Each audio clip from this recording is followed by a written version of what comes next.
Anak Grace Abigail Watilete, asal Sektor 1. Anak Sonwei Seromita Pangajau, asal Sektor 4. Anak Renato Paskris Latuni, asal Sektor 8. Anak Larin Elisa Sopakua, asal Sektor 8. Anak Ruth Rari, asal Sektor 12. Anak Thomas Rari, asal Sektor 12. Anak Brigita Talakua, asal Sektor 12. Anak Fereria Kuhuael, asal Sektor 12. Anak David Christian Hineni Manuputi, asal Jemaat GPM Bukit Saitun. Anak Jeremy Gerits, asal Jemaat GPM Bukit Saitun. Pengembalaan telah dilaksanakan pada hari Senin 23 Desember 2024 pukul 18.00 WIB. Baptisan akan dilaksanakan pada hari Kamis 26 Desember 2024 dalam kebaktian pukul 09.00 WIB. Mohon dukungan doa jemaat bagi pertumbuhan iman anak-anak terkasih. 1.3 Pelayanan kebaktian mengakhiri tahun 2024 yang berlangsung dalam minggu ini diatur sebagai berikut. 1. Kebaktian syukur penggunaan gedung Gereja Silo, Natal perangkat pelayan dan syukur mengakhiri tahun pelayanan 2024 akan dilaksanakan pada hari Kamis 26 Desember 2024 pukul 18.00 WIB. 2. Kebaktian Minggu Peralihan akan dilaksanakan pada hari Minggu 29 Desember 2024 dalam 3 kali kebaktian pukul 06.00 WIB, pukul 09.00 WIB, dan pukul 18.00 WIB. Mohon perhatian dan kehadiran jemaat dalam kebaktian dimaksud. 2. Kebaktian. Pelayanan kebaktian saat ini dilayani oleh Pendeta Nyonya L. Rikmahua. Pembacaan Alkitab Yohanes 1 ayat 29 hingga ayatnya yang ke-34. Tata kebaktian yang dipergunakan adalah tata kebaktian baptisan kudus massal. Lagu awal nyanyian Kidung Jemaat nomor 99 ayat 1, 2 dan ayatnya yang ketiga. Ambon 26 Desember 2024, Majelis Jemaat GPM Silo, Pendeta D. Pikauli Ketua, Penatua JP Patipawai Sekretaris. Demikian informasi pelayanan kami. Akhirnya, selamat kebaktian dan Tuhan Yesus Kristus memberkati. Shalom.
Shalom Bapak Ibu semua.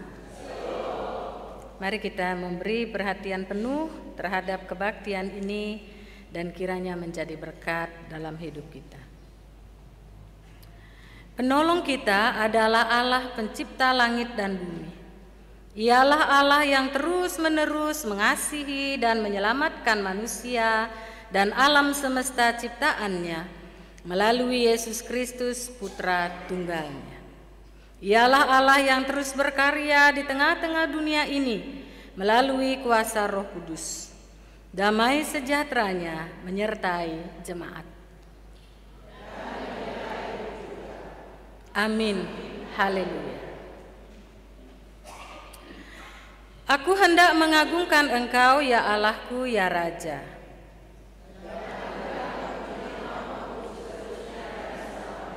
Setiap hari aku hendak memuji Engkau.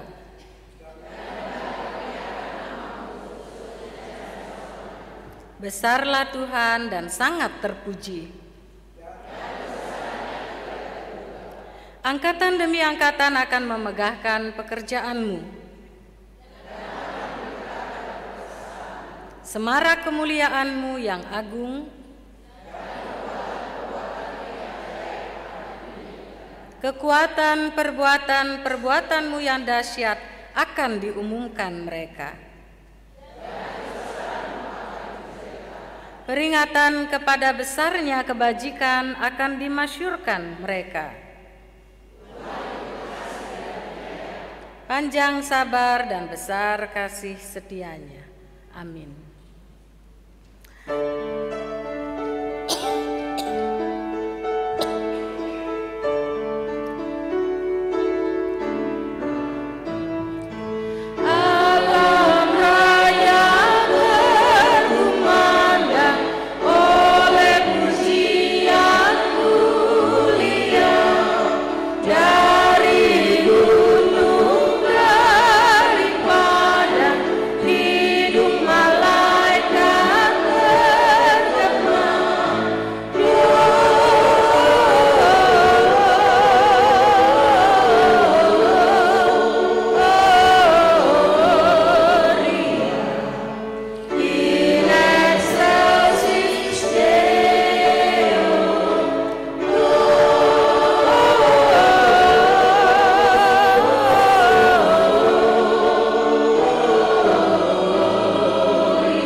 Silakan duduk.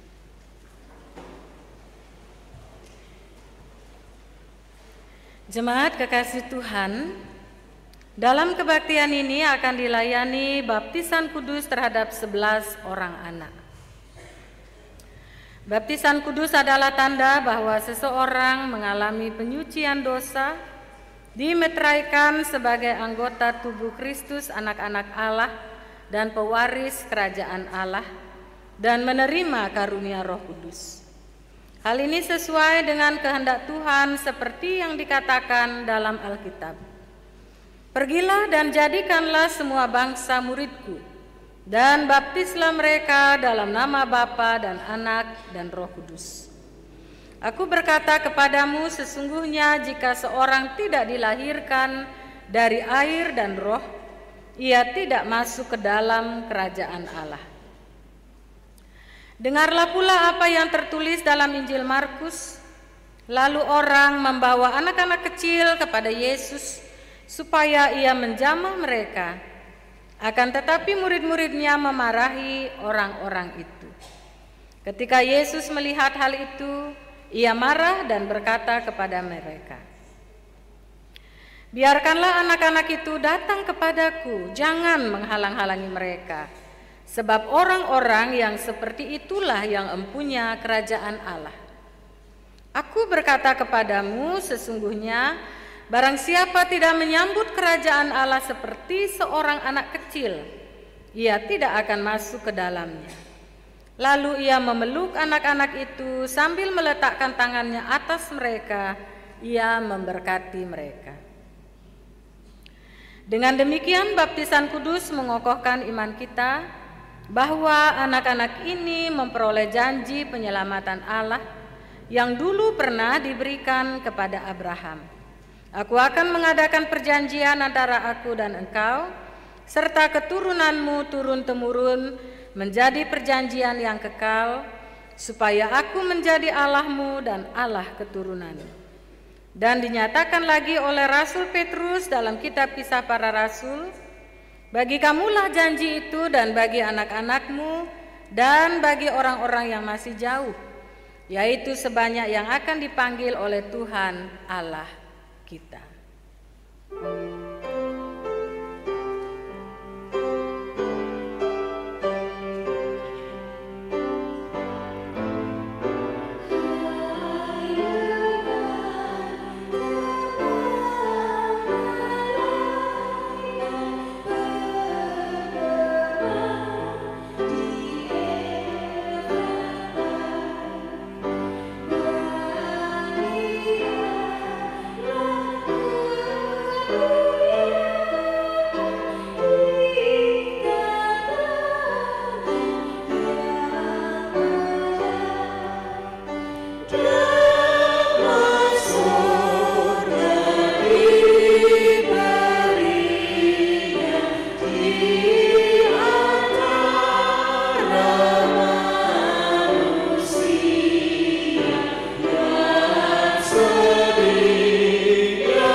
Saudara-saudara jemaat, pelayanan baptisan kudus mengingatkan kita betapa besar kemurahan Allah dilimpahkan kepada semua orang berdosa.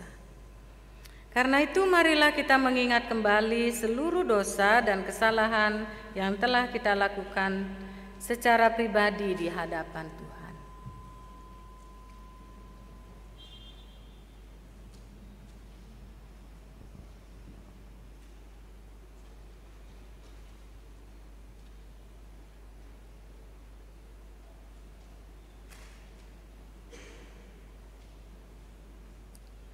Jemaat yang dikasihi Kristus, sebagai persekutuan orang percaya, marilah secara bersama-sama kita mengaku dosa-dosa kita dengan jujur kepada Allah dan memohon pengampunannya. Ya Allah, di hadapan-Mu terbuka seluruh kehidupan kami.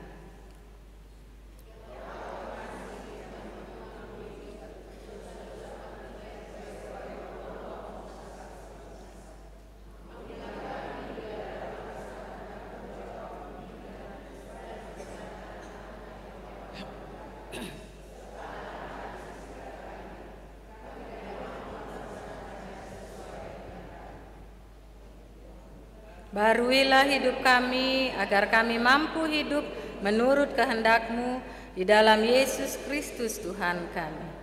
Amin. Dengarlah firman Allah seperti dikatakan Rasul Paulus dalam Roma 6 ayat 3, 4, 5, dan 8. Tidak tahukah kamu bahwa kita semua telah dibaptis dalam Kristus, telah dibaptis dalam kematian-Nya?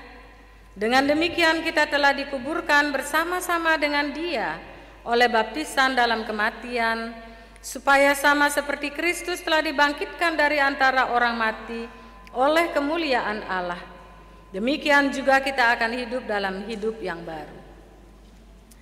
Sebab jika kita telah menjadi satu dengan apa yang sama dengan kematiannya, kita juga akan menjadi satu dengan apa yang sama dengan kebangkitannya. Jika kita telah mati dengan Kristus, kita percaya bahwa kita akan hidup juga dengan Dia.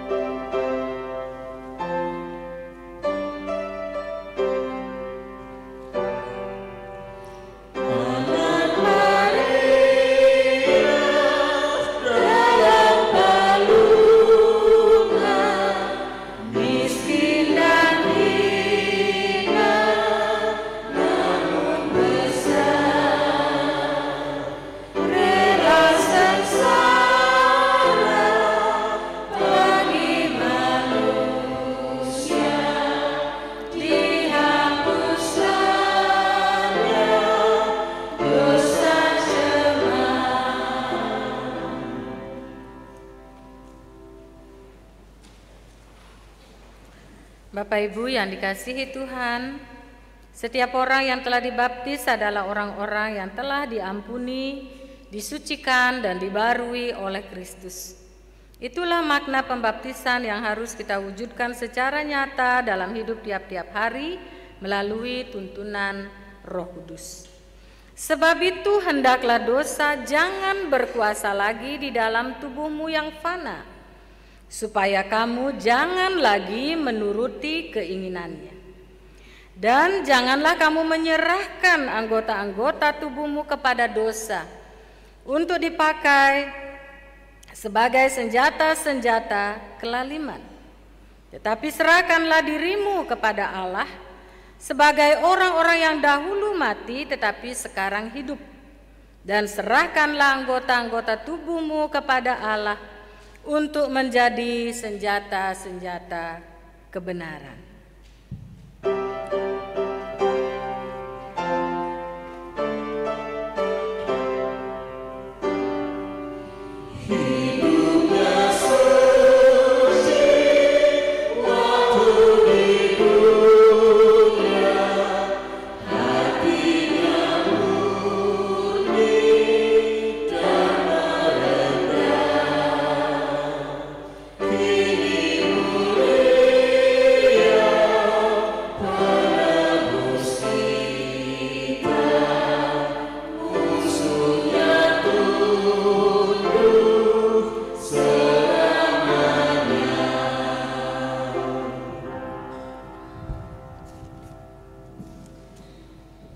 Silakan duduk.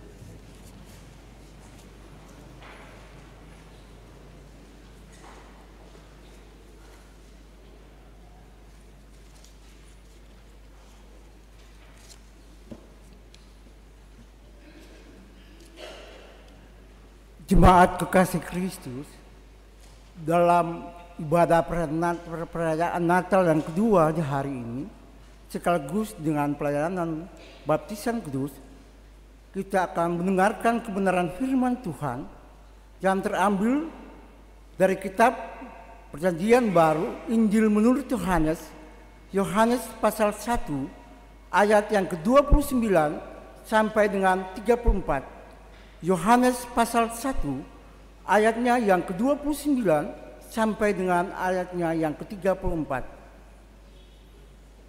Mendahulunya, mari kita bersatu di hadapan Allah. Kita mohon kuasa Roh Kudus atas pembacaan dan pemberitaan firman di pagi yang indah ini. Marilah kita berdoa. Ya Yesus Kristus, firman yang hidup, kami bersyukurkan Tuhan di perayaan Natal yang kedua ini, berkenan dengan pelayanan baptisan kudus, kami akan dikuatkan lagi oleh kebenaran firman-Mu. Kami yakin, kami percaya Tuhan, Engkau akan hadir tengah-tengah ibadah ini. Bahwa Tuhan, kami mengundang Kau hadir dengan kuasa Roh Kudus-Mu. Artikanlah firman ini bagi kami, terutama Tuhan, hamba Tuhan, Ibu Pendeta Lasri Kumahwa. Tuhan, kuatkan dia, biarlah roh firman yang ditaburkan di pagi ini berkenan di hadapan Tuhan. Berfirmanlah bagi kami, karena kami semua anak-anak Tuhan, telah bersedia untuk mendengarkan apa yang Engkau firmankan kepada kami di pagi yang indah ini. Demi Yesus Kristus, firman yang hidup, kami berdoa kepada Bapa di surga. Haleluya. Amin.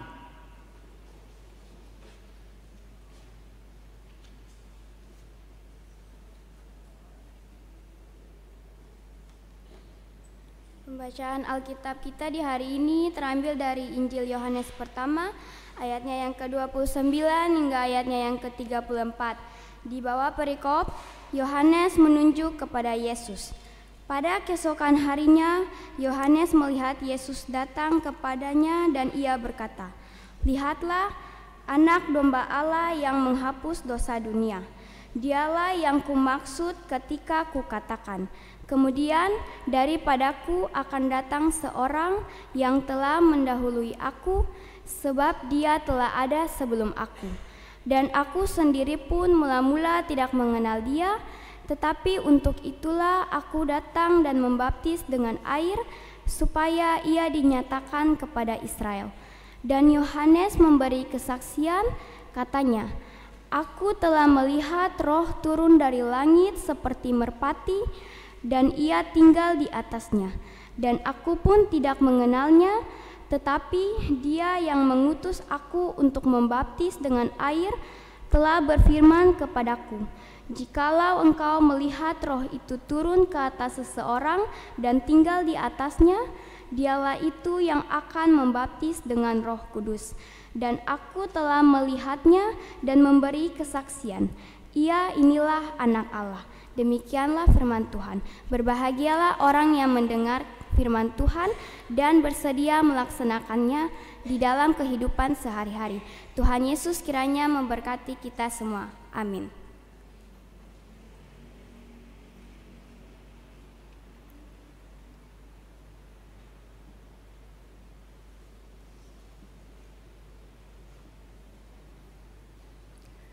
Bapak, Ibu, saudara-saudari yang dikasihi oleh Tuhan Yesus Kristus, Lembaga Alkitab Indonesia memberi judul kepada perikop yang tadi kita baca dan dengar, Yohanes menunjuk kepada Yesus.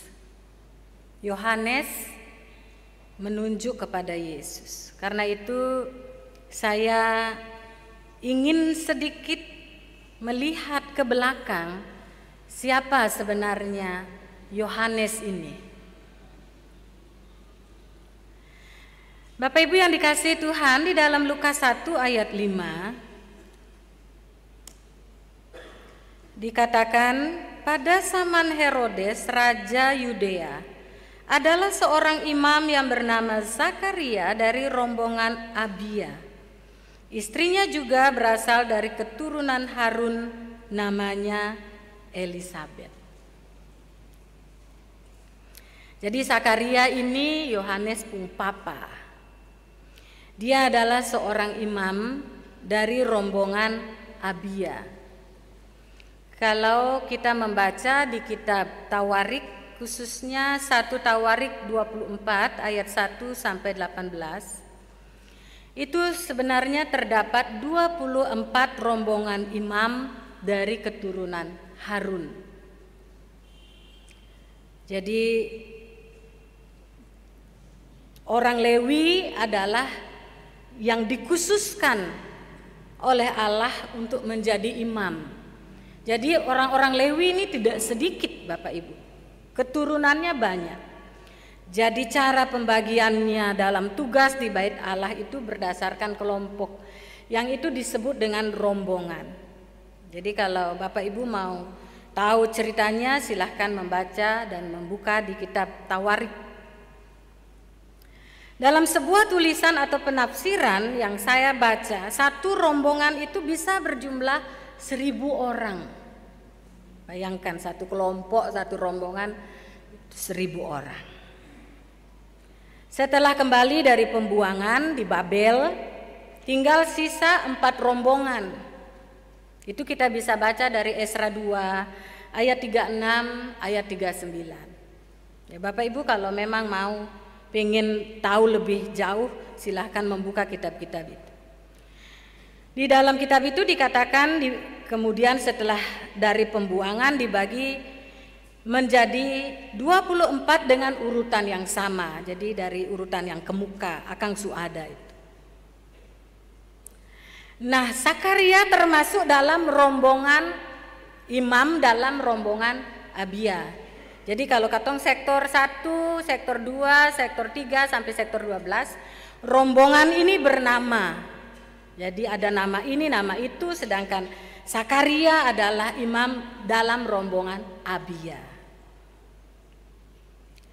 Sedangkan istri dari Sakaria yang bernama Elisabet, Yohanes Pungmama ini, juga berasal dari keturunan Imam Harun. Dia bukan imam, tapi dari keturunan Imam Harun. Nah, dikatakan di dalam Lukas 1 ayat 6 dan 7, saya akan bacakan begini. Keduanya, artinya Sakaria dan Elisabet, adalah benar di hadapan Allah dan hidup menurut segala perintah dan ketetapan Tuhan dengan tidak bercacat. Jadi ditulis jelas di sini kesucian hidup mereka.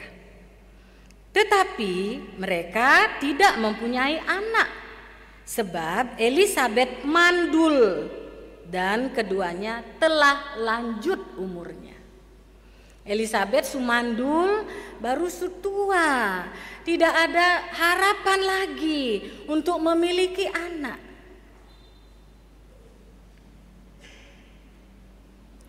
Jelas di sini Bapak Ibu yang dikasih Tuhan, mereka orang-orang benar, ya, Elisabet dan Sakaria. Mereka hidup melakukan segala ketetapan Allah. Ditulis di sini tidak bercacat. Tapi sayang mereka tidak memiliki anak. Walaupun mereka hidup tidak bercacat, setia, taat, mereka harus berhadapan dengan kenyataan pahit, mandul. Artinya garis keturunan tidak berlanjut. Sing pung anak berarti sing ada keturunan, sing ada pewaris marga. Dan sedihnya lagi, mereka sudah lanjut usia. Sutua bagaimana lah punya anak. Bapak Ibu yang dikasihi oleh Tuhan Yesus Kristus, dalam tulisan teolog yang bernama William Berkeley, oleh rabi-rabi Yahudi mengatakan ada 7 orang yang dikucilkan dari Allah. Saya melihat satu saja, yakni seorang Yahudi yang tidak punya istri, atau kalau dia punya istri tapi tidak punya anak. Jadi orang yang begitu dikucilkan. Nah, Sakaria ini imam Bapak Ibu. Tapi karena kondisinya dia punya istri tapi tidak punya anak. Walaupun imam, dia bukan imam yang top. Kalau misalnya sekarang pendeta, bukan pendeta yang top, yang balihonya di mana-mana, yang begitu buka YouTube langsung dapat lihat, ya, muncul ke depan. Ini biasa-biasa sah, ya. Mungkin juga tidak dianggap gitu, imam yang dianggap kehadirannya. Dan bahkan dalam pandangan waktu itu, ia dipandang sebagai kena kutuk karena tidak punya anak, punya aib. Nah, ini menunjukkan gambaran orang yang dipinggirkan, orang yang terpinggirkan, tetapi yang kemudian menerima kasih karunia Allah. Dia menerima kabar Injil yang pertama. Bapak Ibu yang dikasihi Tuhan, Sakaria memiliki satu kesempatan. Di ayat yang ke-9 dalam Lukas, saya masih di Lukas ya Bapak Ibu. Sebab ketika diundi sebagaimana lazimnya untuk menentukan imam yang bertugas, dialah yang ditunjuk untuk masuk ke dalam bait suci dan membakar ukupan di situ. Jadi karena begitu banyak dalam satu rombongan ada 1000 orang. Jadi untuk masuk ke bait suci yang 1 tahun 1 kali itu diundi. Jadi sing berurutan habis ini siapa? Diundi. Jadi pas waktu itu Sakaria dapat undian itu. Dia punya kesempatan masuk ke dalam bait Allah untuk membakar ukupan berjumpa dengan Allah 1 tahun sekali. Dan mungkin itu 1 kali dalam dia pun seumur hidup, karena dia justru tua. Lah kapan lagi dia dapat rombongan banyak itu, imam banyak itu.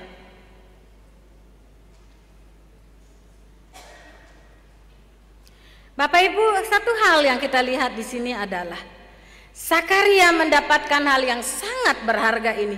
1 kali seumur hidupnya masuk dalam bait suci, berkesempatan bertemu dengan Tuhan, karena ia seorang yang menjaga hidupnya tidak bercela di hadapan Tuhan. Jadi apa Bapak Ibu? Kalau katong jaga katong pun hidup, ya, jaga katong pun pribadi, jaga katong pun jati diri sebagai anak-anak Allah sing sembarangan katong pun hidup. Tuhan memperhatikan kita, memperdulikan kita. Tuhan tahu seruan Zakaria dan Elizabeth ini. Tuhan peduli, dan karena itu Tuhan memberi kepadanya kesempatan untuk menerima kabar baik yang pertama itu. Dan anaknya yang kemudian bernama Yohanes itu membuka jalan bagi kelahiran Sang Mesias. Luar biasa kan Bapak Ibu? Jadi dia, Zakaria, bukan imam top ya, tetapi menjaga jati dirinya di hadapan Allah. Akhirnya keturunannya dipakai, hidupnya diperdulikan, diperhatikan oleh Allah. Bisa saja kita bukan siapa-siapa di tengah masyarakat. Siapa lihat katong, sio katong ni siapa? Tidak masuk hitungan, kaya tidak, ya. Jabatan pun sing ada, sing terkenal apa-apa, dan mungkin juga dianggap tidak ada. Tetapi kalau kita menjaga hidup kita benar di hadapan Allah, Allah memperhatikan kita. Amin Bapak Ibu. Nah, anak yang dilahirkan ini bernama Yohanes. Dialah yang membuka jalan, memberitahukan kepada orang-orang bahwa Mesias akan datang. Yang memiliki kepribadian yang begitu bagus dan konsisten, dan bahkan rela sampai mati. Pada akhirnya pasti Bapak Ibu tahu ceritanya, bagaimana Yohanes dipenjarakan dan dipenggal kepalanya. Tapi ia tidak pernah menyangkal bahwa Yesus adalah Mesias. Luar biasa. Dia memiliki keberanian yang luar biasa untuk menyatakan kesalahan orang-orang Farisi dan ahli Taurat dengan menyebut mereka, "Hai engkau keturunan ular beludak." Berani menyatakan kesalahan karena ia dipakai oleh Allah sebagai alat untuk menyatakan kebenaran. Bapak Ibu yang dikasihi oleh Tuhan Yesus Kristus, bahwa kita semua mengaku Yesus Kristus adalah Tuhan dan Juru Selamat kita, Bapak Ibu. Sejauh mana kita pegang iman itu dalam katompung hidup, dalam katompung pelayanan. Seperti beta sebagai pendeta, Bapak Ibu majelis jemaat, katong semua yang mengaku Yesus sebagai Tuhan dan Juru Selamat. Apakah kita diombang-ambingkan oleh pengaruh dunia ini? Oh iya, sing apa-apa juga sekali-sekali dia juga begitu. Ya, sing apa-apa juga sekali-sekali malas dong juga sing tepat-tepat jam lai. Jadi beta lai. Tapi kita harus pegang kebenaran sekecil apapun, mempertahankannya, dan kita akan terus dimunculkan ke permukaan. Bukan diri kita, tapi diri kita yang sebagai alat untuk menunjuk kepada sumber kebenaran itu. Karena itu Lembaga Alkitab Indonesia memberikan judul kepada perikop ini, Yohanes menunjuk kepada Yesus. Fokusnya bukan Yohanes, tapi Yesus. Tetapi kenapa saya mengambil cerita Yohanes dari dia pun papa dan mama? Beta mau memperlihatkan bahwa orang yang dipakai oleh Tuhan sebagai alat bukan sembarangan orang. Kita sering mengatakan begini, siapa saja bisa dipakai oleh Allah. Kan Allah berdaulat untuk menentukan siapa saja. Tetapi siapa itu adalah orang yang hidupnya berkenan di hadapan Allah. Itu pasti. Karena Allah adalah kudus dan tidak bisa bersatu dengan yang tidak kudus. Siapakah itu Maria? Siapakah itu Yusuf? Bukan sembarangan orang yang sembarangan hidup. Tapi mereka adalah orang-orang baik yang menjaga kesucian hidup mereka. Sehingga mereka dipakai sebagai alat dalam tangan Allah. Kalau hari ini 11 anak dibaptiskan, siapakah orang tuanya? Siapakah Bapak Ani dan Mama Aninya? Mesti bukan orang-orang yang sembarangan hidup. Sehingga yang bisa jadi contoh para anak-anak ini untuk menyatakan kebenaran secara konkret dalam hidup sehari-hari. Orang tua Bapak Ani, Mama Ani bisa bilang Yesus itu Tuhan, katompung Tuhan, katompung juru selamat. Tapi dari katompung hidup anak-anak mengenal siapa itu juru selamat. Siapa itu Yesus? Yang baik, yang ramah, yang mengampuni, yang mengasihi, yang sabar dan seterusnya. Melalui ketumpung hidup orang tua dan orang-orang dewasa dalam jemaat. Baru kita bisa menjadi alat dalam tangan Allah untuk menyatakan kemuliaannya, kasihnya, kebenarannya, dan kehidupan yang sejati. Jadi karena itu memang sing asal ambil Bapak Ani dari Belanda kah, dari Amerika, lalu taruh nama saja, lalu orang lain yang berdiri, tentu tidak begitu. Karena memiliki tanggung jawab langsung bagi pertumbuhan anak yang kepadanya kita menyaksikan di hadapan Tuhan dan jemaat bahwa mereka adalah anak-anak Allah. Bapak Ibu yang dikasihi oleh Tuhan Yesus Kristus, dalam kisah yang kita baca tadi ini, bahwa Yesus menuju kepada Yohanes ketika ia ada dan membaptiskan orang banyak pada waktu itu. Dikatakan pada ayat yang ke-29. Pada keesokan harinya Yohanes melihat Yesus datang kepadanya dan ia berkata, "Lihatlah anak domba Allah yang menghapus dosa dunia." Lihatlah anak domba Allah yang menghapus dosa dunia, bukan kelompok tertentu, bukan bangsa tertentu, bukan golongan tertentu, dosa dunia. Itu adalah tujuan Yesus datang ke dunia. Itu yang harus kita pahami mengapa kita merayakan Natal. Dia yang kita sembah itu datang untuk menghapus dosa dunia, dosa kita semua. Sing beda-bedakan orang. Kenapa Yesus harus datang menghapus dosa dunia? Karena manusia tidak bisa dan tidak mungkin menghapus dosa. Maka Allah sendiri mengutus putra tunggalnya untuk datang ke dalam dunia. Mengapa dosa dunia harus dihapuskan? Bapak Ibu yang dikasihi Tuhan, dosa itu bukan suatu pelanggaran yang membuat kita merasa bersalah kepada Tuhan. Misalnya, tadi beta su bicara kasar dengan dia, yuk beta salah. Atau beta su parlente, beta sadar beta salah. Dan seterusnya. Tetapi dosa adalah sesuatu yang merusak hakikat manusia sebagai gambar Allah. Dosa merusak hakikat manusia sebagai gambar Allah. Dalam Kejadian 1 ayat 26, marilah kita menjadikan manusia menurut gambar dan rupa kita. Dengan siapa Allah berelasi dengan manusia yang diberikan kehendak bebas, punya pikiran, punya perasaan, Allah bisa membangun relasi dengan manusia. Yang mana manusia bisa memilih iya dan manusia bisa memilih tidak. Karena itu Bapak Ibu dan beta dan semua manusia bukan boneka yang kemudian bisa kasih pindah menurut Allah pun suka, di sini sing pas, bawa ke sini, bawa ke sini. Manusia diberikan kehendak bebas karena diciptakan menurut gambar dan rupanya. Karena kehendak bebas manusia itulah kemudian manusia memilih menolak Allah dengan gambaran makan buah yang dilarang. Padahal Tuhan bilang jangan makan buah itu, tapi menolak karena punya apa? Kehendak bebas. Makan saja, maka jatuhlah mereka dalam dosa. Kita juga sering kan menggunakan kehendak bebas kita sebagai sesuatu hal yang negatif dalam relasi kita dengan Allah.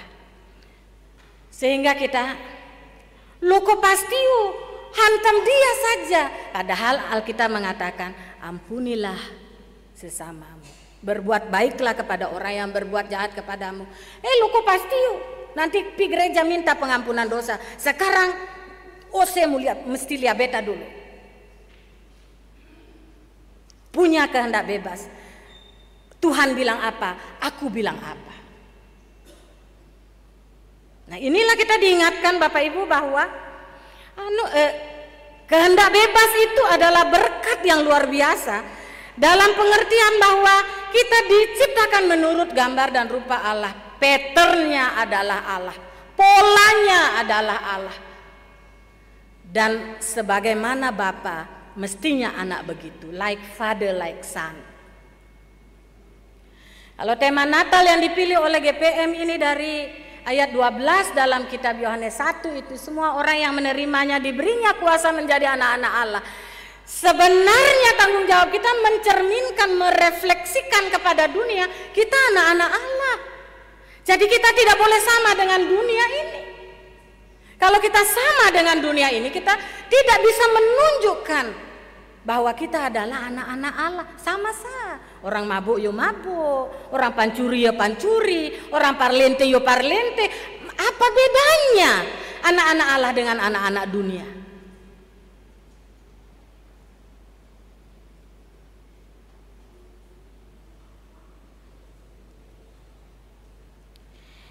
Karena dosa merusak hakikat manusia sebagai gambar Allah, maka hubungan manusia dengan Allah tidak lagi berlangsung sebagaimana seharusnya. Bapak Ibu bisa bayangkan bagaimana di Taman Eden itu Allah bergaul dengan Adam dan Hawa. Sampai kemudian Adam jatuh ke dalam dosa pun langkah-langkah kaki Allah terdengar. Tahu bahwa ini Allah yang jalan. Tuk tak, tuk tak. Ini mengimajinasikan saja di Taman Eden itu. Allah datang. Karena sudah makan buah itu, tahu salah, sembunyi, jangan sampai dapat lihat, beta telanjang. Adam, di manakah engkau? Tuhan, aku di sini. Kenapa engkau sembunyi? Aku telanjang. Siapa yang memberitahu bahwa engkau telanjang? Apakah engkau makan dari buah itu? Relasi sudah rusak. Padahal Allah menciptakan manusia menurut gambar dan rupanya, sehingga manusia bisa erat dengan Allah. Tapi dosa kemudian melepaskan hubungan erat, hubungan intim itu rusak, sangat merusak. Dosa sejatinya sangat merusak. Walaupun kita mengatakan, kecil saja, beta yang bersinah mo, beta yang berselingkuh mo, beta yang membunuh mo.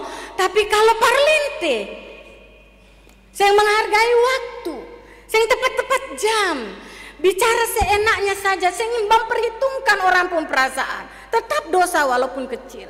Dan itu merusak. Merusak relasi dengan Allah, merusak relasi dengan manusia, merusak relasi manusia dengan alam.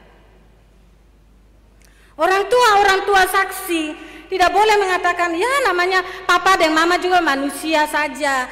Jadi ya beginilah, ya kalau katong marah wajar saja karena katong manusia. Kalau marah terus anaknya terintimidasi. Dari kecil sudah mendapatkan KDRT, bukan saja secara fisik tapi secara psikis. Jiwanya terganggu dan itu berpengaruh sampai anak dewasa. Ada banyak anak-anak muda yang kemudian jatuh di dalam pergaulan, belum siap menjadi orang tua, tapi sudah harus menjadi orang tua. Dan mereka juga belum siap mendidik anak. Karena itu seringkali kemudian anak-anak dititipkan kepada oma atau opa atau om atau tante atau siapapun. Dan orang tua sering memandang bahwa ya sudah nanti pengasuh saja yang didik dong, sudah nanti ibu pendeta saja yang didik atau bapak pendeta dikatekisasi. Padahal tanggung jawab membina dan mendidik anak-anak terletak pada pundak papa dan mama. Pertama-tama dan terutama. Baru kemudian yang lain. Bapak Ibu yang dikasihi oleh Tuhan, hubungan yang rusak ini harus dipulihkan. Allah sangat mengasihi manusia. Allah tahu manusia tidak bisa mengembalikan eksistensinya seperti semula. Karena itu Allah mencari manusia. Karena itu ada dikatakan di dalam Alkitab, bukan kita yang mengasihi Allah, tapi Allah yang mengasihi kita. Dia yang lebih dulu mengasihi kita. Sehingga kalau kita harus mengasihi karena kita sudah menerima kasih itu. Mau tidak mau kita harus mengasihi orang lain. Jadi kalau ada orang yang mengaku Yesus sebagai Tuhan dan Juru Selamatnya, tapi dia tidak mengasihi, dia culas, dia cuma lihat orang lain pun kesalahan, dia belum benar-benar memaknai kasih Allah yang turun, walaupun dia merayakan Natal Kristus. Sehingga memang menjadi kebiasaan bahwa Natal kedua kosong. Yang banyak orang, bangku-bangku kosong banyak. Yang pono di sini ini cuma baptisan. Kalau baptisan massal cuma 2 orang atau 3 orang, berarti sedikit orang. Ini 11 orang berarti. Orang tua, Bapak Ani, Mama Ani bikin pono bagian ini. Perahu di sini, pono di sini kurang. Bisa tenggelam ke sini.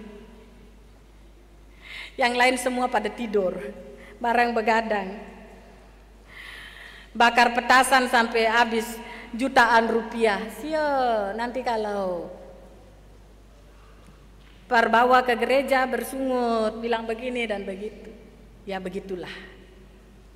Bagian dari dosa yang merusak dunia ini, termasuk merusak kita juga. Karena itu hakikat manusia sebagai gambar Allah harus dipulihkan.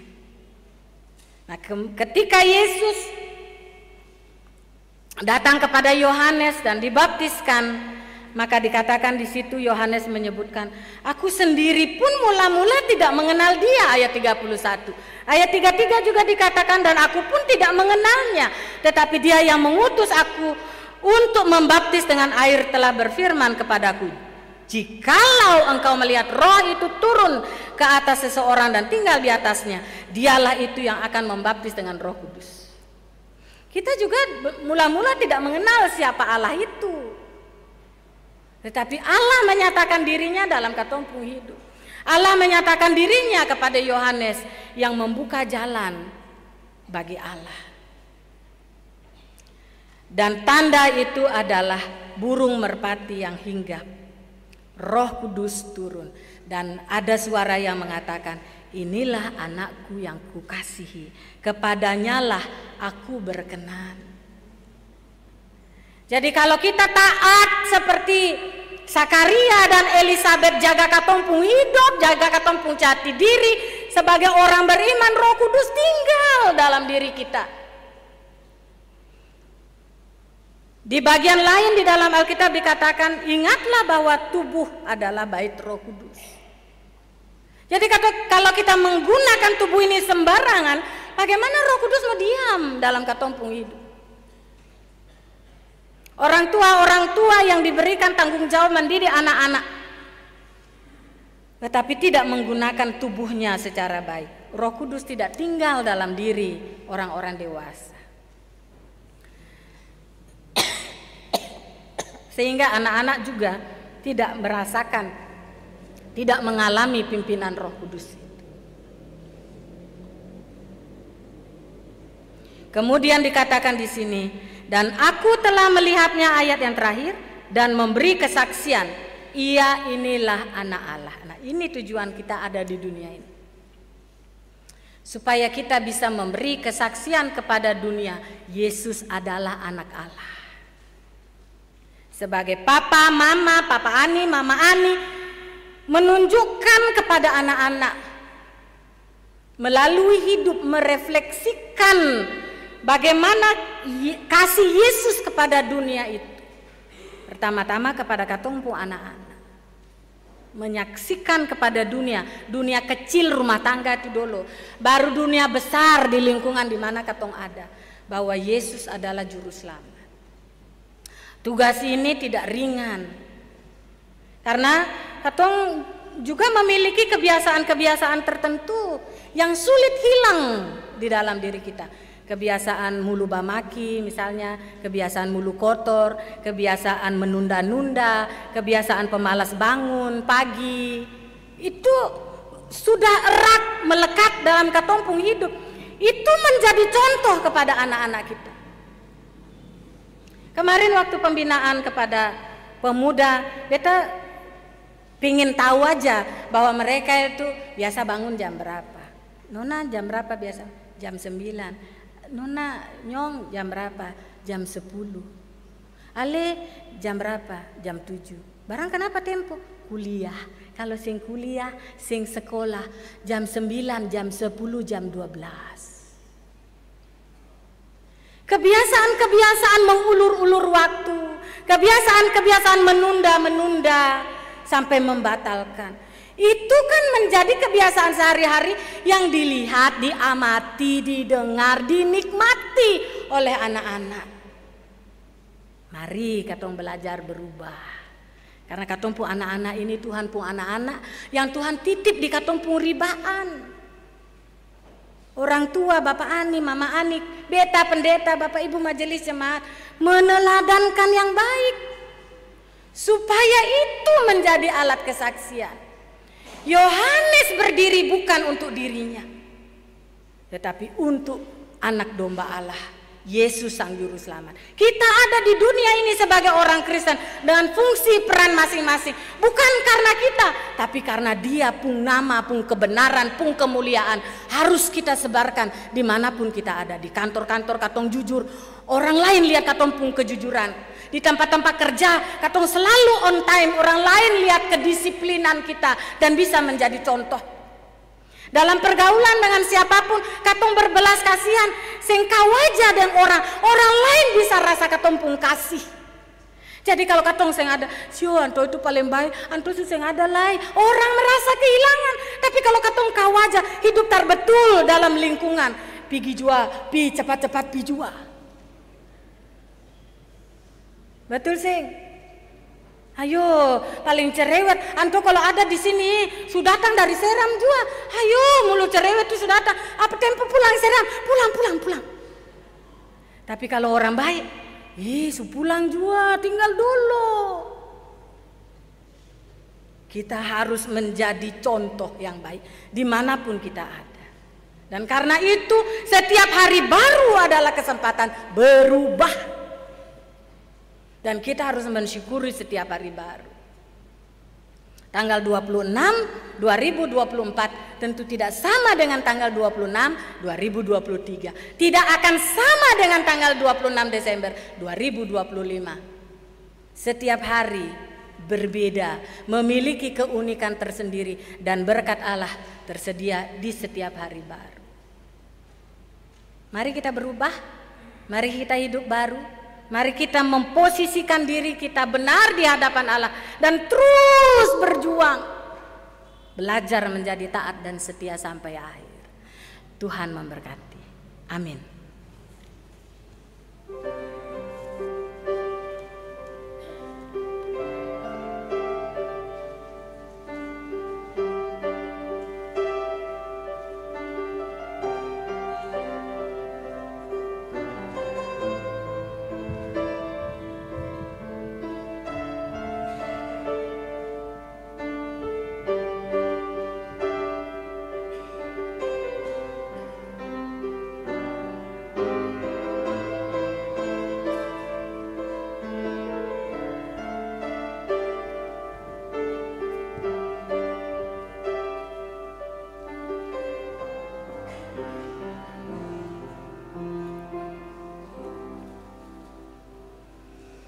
Mari kita menyanyikan Kidung Jemaat 50A, Sabdamu Abadi Sulu Langkah Kami.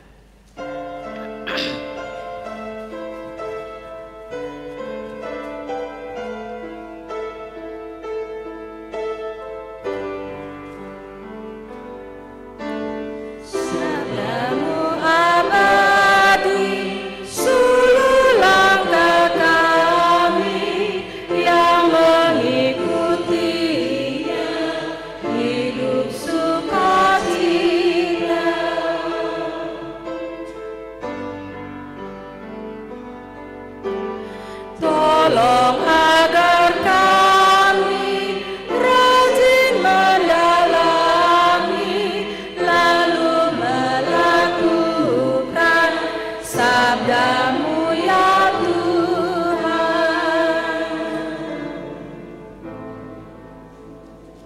sekarang kita masuk dalam pelayanan baptisan kudus. Karena itu para orang tua dan saksi disilakan berdiri.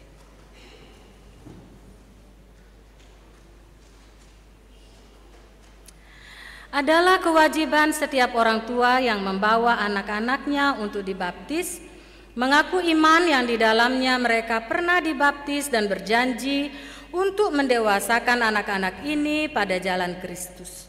Karena itu pertama-tama kami menanyakan kepada orang tua dan saksi, apakah saudara-saudari percaya kepada Allah yang Esa, yaitu Bapa, Anak, dan Roh Kudus? Di hadapan Allah dan jemaatnya, hendaklah saudara-saudari menyatakan janji saudara-saudari dengan hati yang tulus. Apakah saudara-saudari bersedia menjadikan rumah tangga saudara-saudari sebagai suatu lingkungan Kristiani di mana kebaktian dan pengajaran iman Kristen dilaksanakan sehingga memungkinkan anak-anak ini bertumbuh dalam pengenalan yang benar terhadap Yesus Kristus sebagai Tuhan dan Kepala Gereja dan setia memberitakan kebaikan Allah Tuhan kita dalam kata dan perbuatan?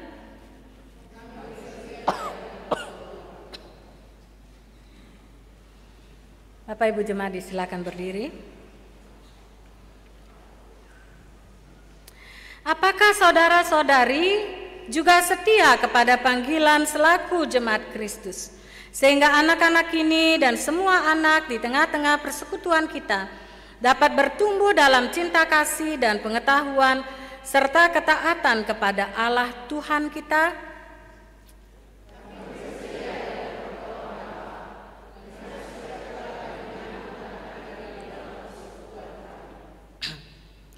Marilah saudara jemaat, kita mengaku iman kita di hadapan Allah dan manusia, bersama-sama semua orang percaya di segala tempat dan di sepanjang sejarah. Kita berkata demikian. Aku percaya kepada Allah Bapa yang Maha Kuasa, Halik langit dan kepada Yesus yang dikandung daripada Roh Kudus, lahir dari anak darah, menderita di bawah pemerintahan Pontius Pilatus, disalibkan, mati dan dikuburkan, turun ke dalam kerajaan. Pada hari yang ketiga bangkit pula dari antara orang mati, naik ke surga, duduk di sebelah kanan Bapa yang Maha Kuasa, dan akan datang dari sana untuk menghakimi orang yang hidup dan mati. Aku percaya kepada Roh Kudus, gereja yang kudus dan am, persekutuan orang kudus, pengampunan dosa, kebangkitan daging dan hidup yang kekal. Amin.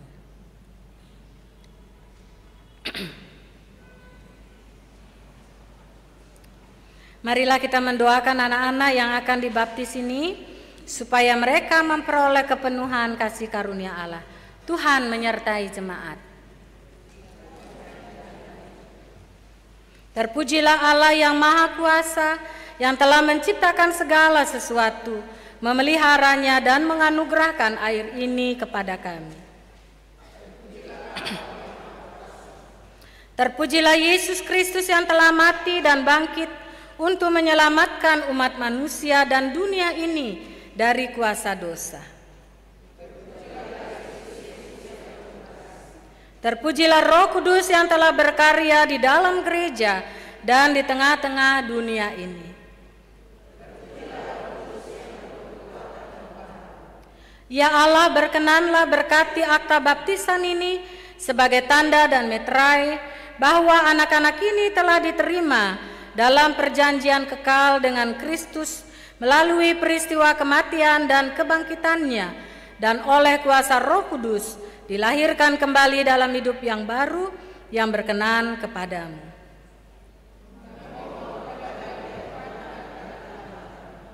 Amin. Kidung Jemaat 304, kita nyanyikan Pandang Ya Bapa dalam Rahmat-Mu.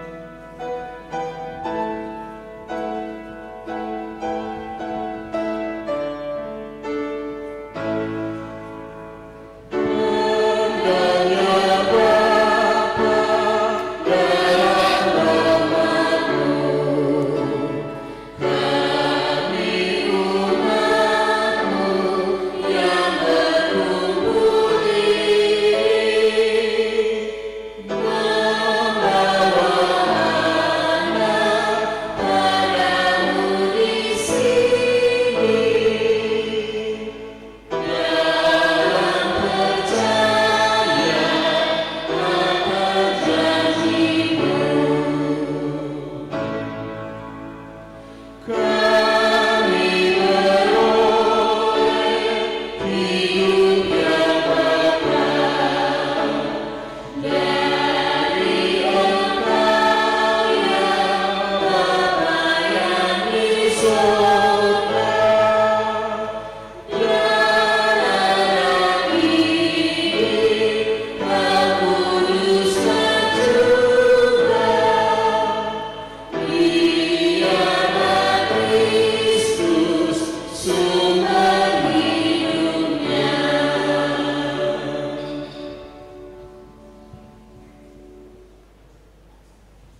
Bapak Ibu, mari kita dengarkan pujian yang dibawakan oleh anak Anya Pesiwarisa.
Terima kasih Anya, Tuhan memberkati. Bapak Ibu, kita sekarang diberikan kesempatan untuk memberikan persembahan syukur kepada Tuhan.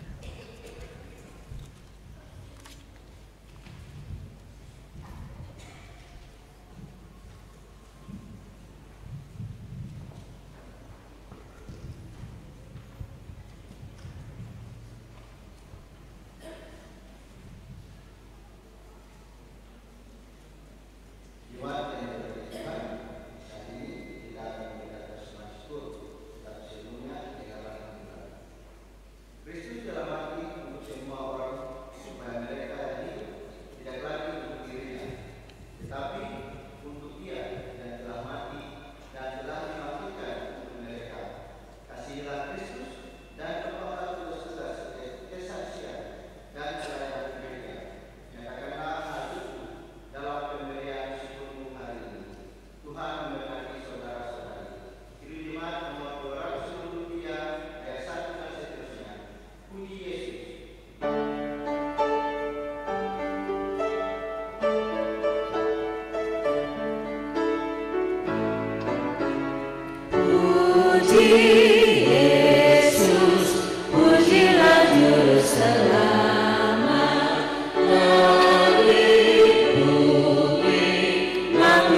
Bapak Ibu, sekarang kita dengarkan pujian yang dibawakan oleh Nona Hani Liur.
Selamatlah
Terima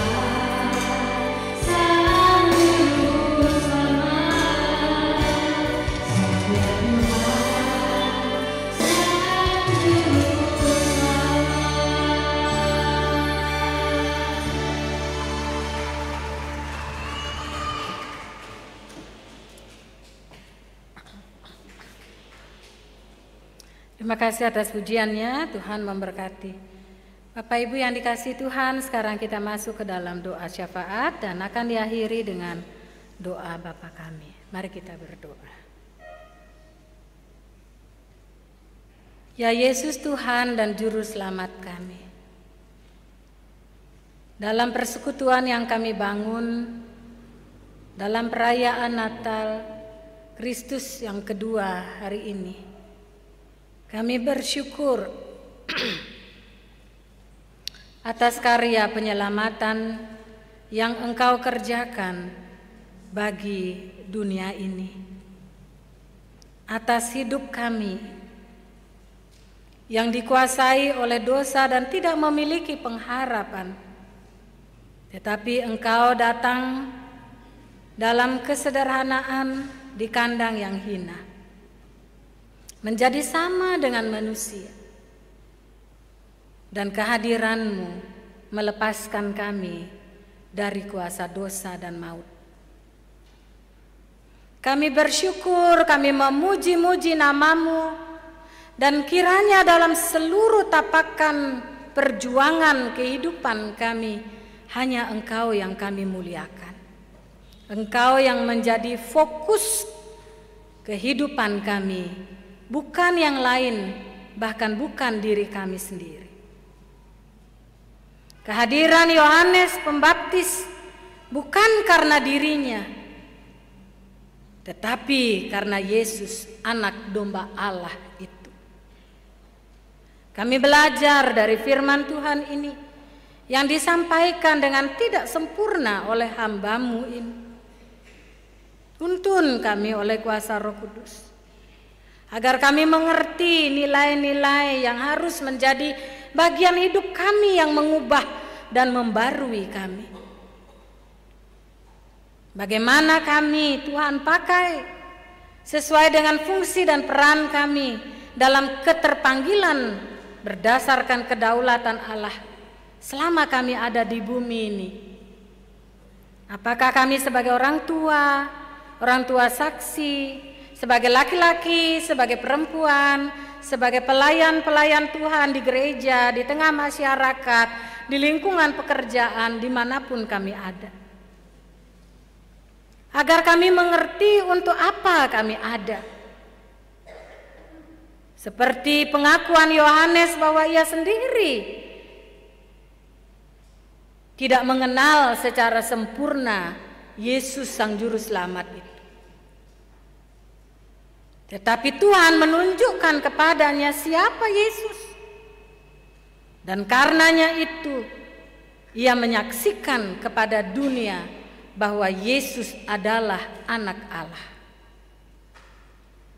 Kiranya melalui hidup kami, dalam fungsi dan peran kami, dimanapun kami berada, Tuhan menempatkan kami. Kami menyaksikan lewat kata dan perbuatan, Yesus adalah anak Allah yang hidup dalam kehidupan kami, yang berpengaruh pada pikiran dan cara pandang kami, dan pasti dalam perkataan dan perbuatan kami.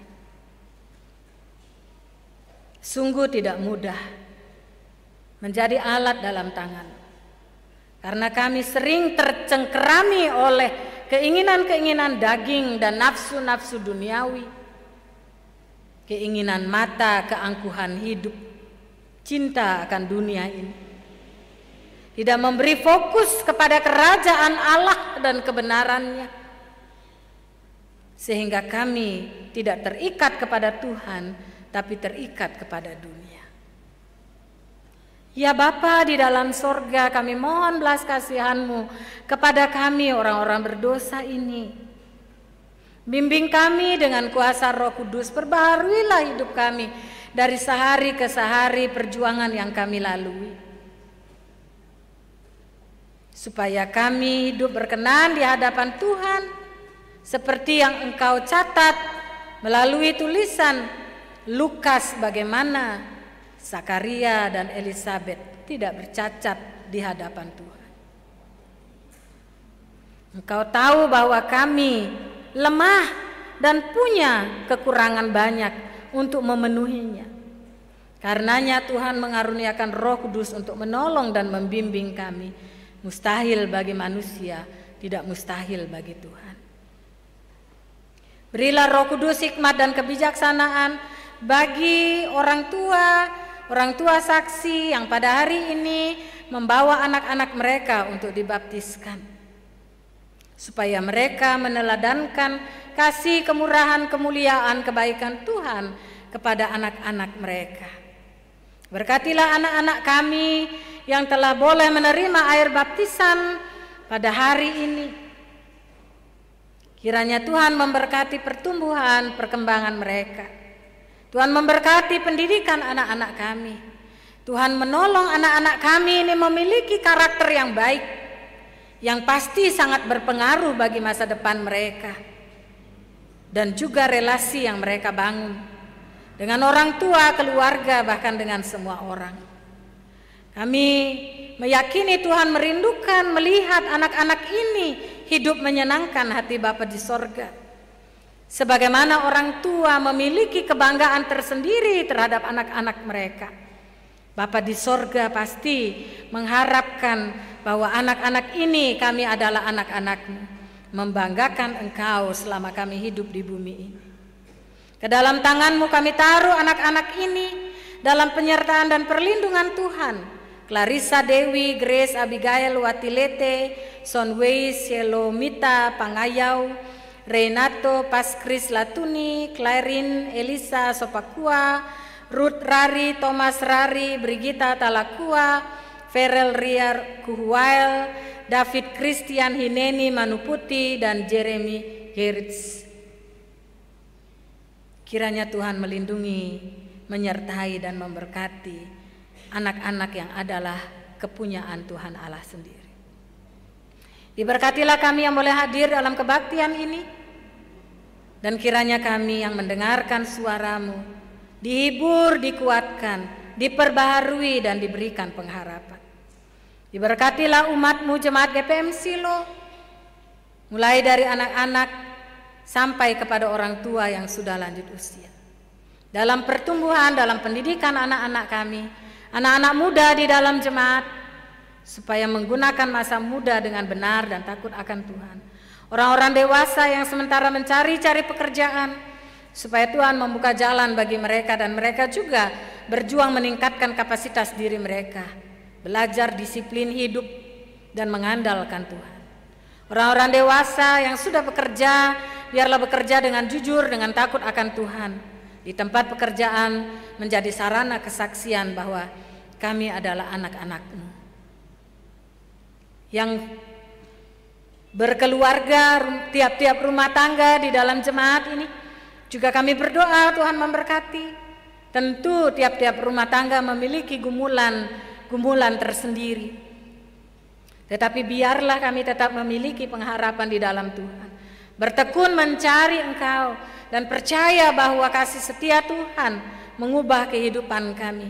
Banyak persoalan tidak membuat rumah tangga menjadi berputus asa. Relasi yang buruk antara suami, istri, orang tua, anak-anak, orang basudara, adik dan kakak. Biarlah anak-anak-Mu ini membuka hati bagi Tuhan dan membiarkan Tuhan menjadi kepala atas rumah tangga kami, supaya kami semua dibawa kepada kebenaran. Engkau mencari orang-orang yang terhilang, orang-orang yang tersesat, orang-orang yang dipinggirkan. Engkau peduli kepada orang-orang yang dipandang memiliki aib di tengah masyarakat. Engkau Allah yang mengampuni dosa manusia. Engkau Allah yang mengembalikan hubungan yang terputus karena dosa. Terima kasih Bapa di sorga. Demikianlah Engkau melakukan pemulihan atas umat-Mu, atas jemaat GPM Silo, atas rumah tangga yang hancur, atas anak-anak yang berantakan kehidupan mereka karena KDRT dan lain sebagainya, pergaulan yang menyesatkan, dan juga banyak hal yang merusak kehidupan kami. Bapa di dalam sorga, Tuhan memberkati para janda duda, anak-anak yatim piatu, supaya mereka tidak kesepian menjalani hidup, tetapi mempercayakan segenap hidup dalam tangan Tuhan, dan boleh melihat kuasa keajaiban Tuhan yang menjadi bagian hidup mereka. Tuhan memberkati para orang tua yang sudah lanjut usia dengan keadaan fisik yang makin lemah, tidak lagi sehat seperti dulu, tidak lagi kuat seperti waktu muda, tetapi Tuhan menjadi sahabat yang sejati, yang memberikan sukacita dan pengharapan bahwa ada langit yang baru dan bumi yang baru, di mana sejahtera Allah menjadi bagian hidup anak-anak-Mu.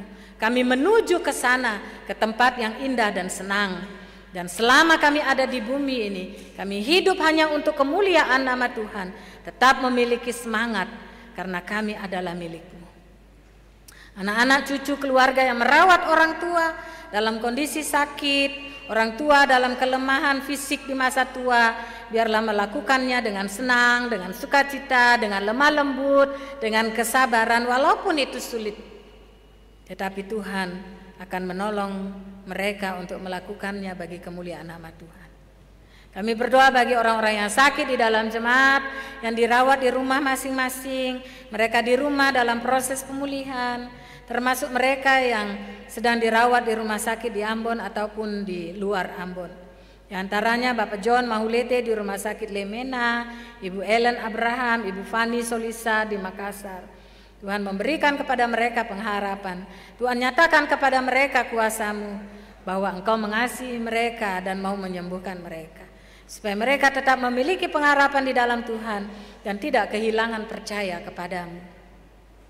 Tuhan memberkati jemaat ini secara keseluruhan. Tuhan memberkati pelayanan di jemaat ini, supaya oleh pertolongan Tuhan, ketika kami akan memasuki pelayanan di tahun yang baru, di semester yang baru, kami melakukannya dengan lebih baik lagi, hanya untuk kemuliaan nama Tuhan. Seluruh perangkat pelayan di dalam jemaat, pelayan khusus pendeta penatua, diaken, pengurus unit wadah pelayanan organisasi, para pengasuh tim-tim kerja, panitia-panitia di dalam jemaat ini, Tuhan memberkati. Semua kami yang memberi diri untuk melayani Tuhan adalah orang-orang yang terbatas, tetapi justru dalam keterbatasan itulah kami mengandalkan Tuhan, sehingga kami tidak menjadi orang-orang yang tinggi hati, tetapi orang-orang yang selalu rendah hati, mengharapkan Tuhan, belajar dari orang lain, dan mau terus diperbaharui, supaya kami makin disempurnakan, dan semua yang kami lakukan menjadi alat kemuliaan bagi nama Tuhan. Berkatilah Gereja Protestan Maluku dalam tanggung jawab pelayanan dan kesaksian, dan kiranya rahmat Tuhan memberkati seluruh pelayan, baik di tingkat sinode klasis dan jemaat-jemaat, bahkan seluruh warga jemaat sampai di pelosok-pelosok terkecil sekalipun. Kasih setia dan damai sejahtera Natal itu menjadi bagian kehidupan kami semua umat-Mu. Tuhan memberkati bangsa dan negara yang kami cintai ini. Kami bersyukur dan berterima kasih kami boleh ada di dalamnya dengan kesempatan-kesempatan yang baik menjadi pewarta-pewarta kabar baik dalam relasi yang kami bangun dengan semua orang, termasuk orang-orang yang tidak percaya kepada-Mu. Tuhan memberkati pemerintahan kami di pusat sampai daerah-daerah, menghadapi kenyataan ketidakadilan, ketidakbenaran, banyak kekacau balauan, banyak orang-orang yang jahat, banyak rencana-rencana yang tidak baik. Tetapi biarlah Tuhan menopang pemerintah kami, supaya mereka dapat menjalankan roda pemerintahan dengan baik, dan kasih setia Tuhan menuntun serta memberkati mereka. Kami berdoa bagi dunia, di mana juga kami menjadi bagian di dalamnya. Walaupun perang tak henti-hentinya, kejahatan di mana-mana, pengaruh-pengaruh yang negatif begitu nyata dewasa ini, yang kalau kami tidak berjaga-jaga, tidak mengawal diri kami sendiri dalam iman yang teguh kepada Tuhan, kami bisa jatuh. Tolonglah umat percaya di seluruh dunia yang sementara merayakan Natal Kristus di bulan terakhir di tahun 2024 ini. Biarlah kami tidak hanya terfokus kepada euforia kegembiraan perayaan Natal dengan segala ornamen kemewahannya, tetapi yang menjadi fokusnya adalah Yesus Sang Juru Selamat dan untuk apa Engkau datang. Kami adalah orang-orang yang berdosa yang tidak bisa menyelamatkan diri sendiri. Karena Engkau sajalah dan karena kebaikan anugerah-Mu, kami umat percaya di seluruh dunia masih berkesempatan hidup sampai saat ini, dan kami harus sadar hidup untuk kemuliaan nama-Mu. Ya Bapa di dalam sorga, pada waktunya nanti kami akan kembali pulang ke rumah kami masing-masing. Biarlah sukacita sorgawi tetap menjadi bagian kehidupan kami, dan berkat Tuhan selalu menuntun langkah-langkah perjuangan kami. Seluruh pendukung liturgis di dalam pelayanan pagi ini, majelis yang bertugas, penatua diaken, kolektan, singers, pemain keyboard, penata sound, SMC, Tuagama yang menyiapkan ruangan ini, seorang anak yang membaca Alkitab, solois, Anya Pesiwarisa, Nona Haniliur, Tuhan memberkati kami semua. Biarlah semua pelayanan ini menjadi hormat dan kemuliaan bagi nama Tuhan. Ya Bapa di dalam sorga, beginilah kami datang di dalam doa ini. Dalam syukur, hormat, dan pujian kepadamu dan harapan untuk menatap hari esok. Berjalanlah bersama dengan kami, jangan tinggalkan kami ya Tuhan, karena kami tidak sanggup berjalan sendiri. Dalam nama Tuhan kami Yesus Kristus, Anak domba Allah yang menebus dosa dunia itu, kami berdoa kepada Bapa di sorga sambil mengucapkan doa yang Tuhan ajarkan kepada kami. Bapa kami yang di sorga, dikuduskanlah nama-Mu, datanglah kerajaan-Mu, jadilah kehendak-Mu di bumi seperti di sorga. Berilah kami pada hari ini makanan kami yang secukupnya, dan ampunilah kami akan kesalahan kami, seperti kami juga mengampuni orang yang bersalah kepada kami. Dan janganlah membawa kami ke dalam pencobaan, tapi lepaskanlah kami daripada bahaya. Karena Engkau yang punya kerajaan dan kuasa dan kemuliaan sampai selama-lamanya. Amin. Mari Bapak Ibu disilakan berdiri, kita menyanyikan Kidung Jemaat 145. Mari tuturkan kembali kisah yang indah benar.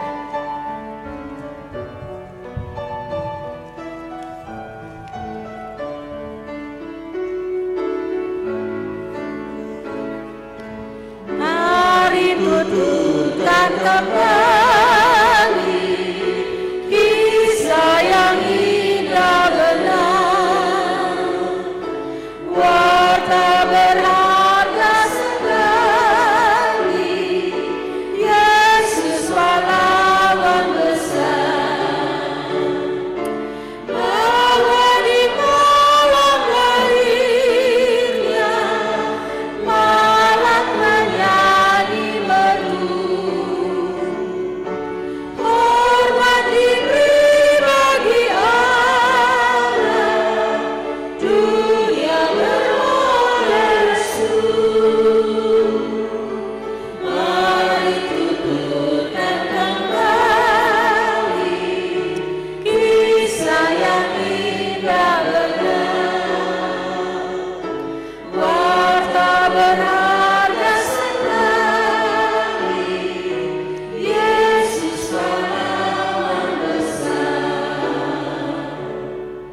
Bapak Ibu, saudara-saudari jemaat, baptisan kudus telah mengingatkan kita bahwa kita telah menerima kasih karunia Tuhan yang telah memilih kita untuk diselamatkan dan menjadikan kita umat-Nya, supaya kita memberitakan perbuatan-perbuatannya yang ajaib di tengah-tengah dunia.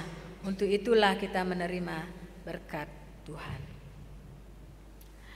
Tuhan memberkati dan melindungi saudara-saudari. Tuhan menyinari saudara-saudari dengan wajah-Nya dan memberi saudara-saudari kasih karunia. Tuhan menghadapkan wajah-Nya kepada saudara-saudari dan memberi saudara-saudari damai sejahtera. Amin.